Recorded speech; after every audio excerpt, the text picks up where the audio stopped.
আল্লাহ পাক দ্বিতীয় নম্বরে বলেছেন, 2 নম্বর মুমিনের গুণ হলো আয়াতুহু জাদাত ঈমানাও ওয়া আলা রাব্বিহিম ইয়াতাওয়াক্কালুন। 2 নম্বর হলো যদি তাদের সম্মুখে আল্লাহ পাক রব্বুল ইজ্জত কারীমের কোরআন তেলাওয়াত হয়, কালামুল্লাহ যদি তেলাওয়াত হয়, তাদের দিলের ভিতরে আরো ঈমান তাজা হয়ে যায়। বলুন সুবহানাল্লাহ। আর আজকে এই জায়গায় কোরআন তেলাওয়াত হচ্ছে আর ওই জায়গায় গল্প হচ্ছে। কথাগুলো বুঝুন জানি, কত ইম্পর্টেন্ট বস্তু নিজের জিন্দেগির, সাধারণ কথা নয় যে এই 5টা বস্তু আমার আপনার জিন্দেগির ভিতরে আছে কি না। যদি আছে তাহলে আমি একজন প্রকৃত মুমিন, আর যদি নাই মুমিন হইতে পারি নাই। এই জায়গায় তেলাওয়াত হচ্ছে, ওই জায়গায় গল্প হচ্ছে, কেমনে কথা? হ্যাঁ, শর্ট করে দিচ্ছি। 3 নম্বর হলো যা কিছু করে আল্লাহ পাকের উপরে ভরসা রেখে করে, যা কিছু করে আল্লাহ পাকের উপরে ভরসা করে করে। বলুন সুবহানাল্লাহ। কেমন খেয়াল করছেন, যদি 2 বিঘা জায়গা করছেন 20 মণ করে হয় প্রত্যেকবারই, কিন্তু এবার 2 বিঘার মধ্যে 10 মণ হয়েছে, তাও আলহামদুলিল্লাহ বলে। কি বলে? তাও আলহামদুলিল্লাহ। আর যদি 2 বিঘা জায়গায় 20 মণ হয়েছে যাও বছরে, এবার 30 মণ হয়েছে, তাও আলহামদুলিল্লাহ। সমস্ত কিছু আল্লাহ পাকের উপরে ভরসা রাখে, সেই জন্যই হলো একজন প্রকৃত মুমিন। আল্লাযীনা ইউকিমুনাস সালাতা ওয়া মিম্মা রাযাকনাহুম ইউনফিকুন। যারা নামাজ কায়েম করে, কায়েম নামাজ পড়লে হবে না, খালি আদায় করলে হবে, কায়েম করতে হবে।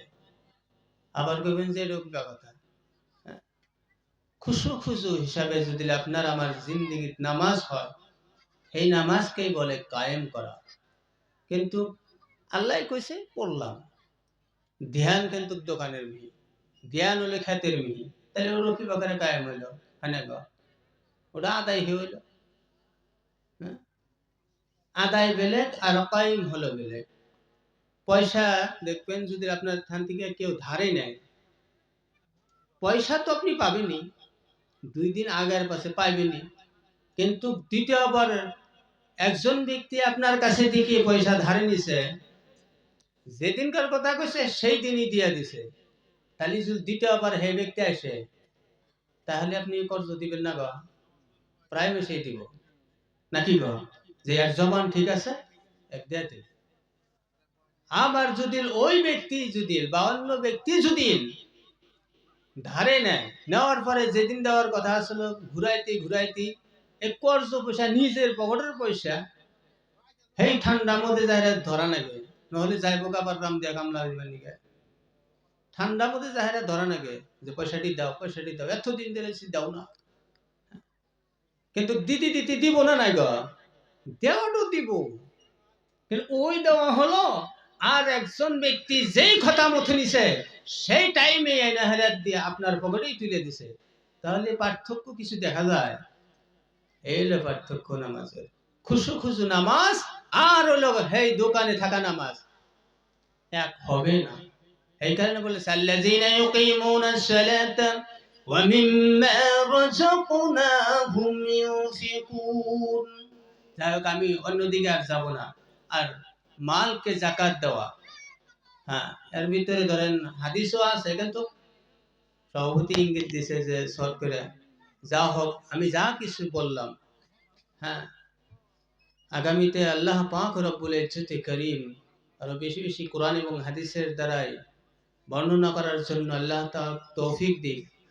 আর যেইখানে বললাম এইখানের উপরে আল্লাহ পাকের কাছে আমরা সব সময় আশা রাখবো যে আল্লাহ পাক যাতে আমাদের আমল করার জন্য তৌফিক দান করেন। আমিন।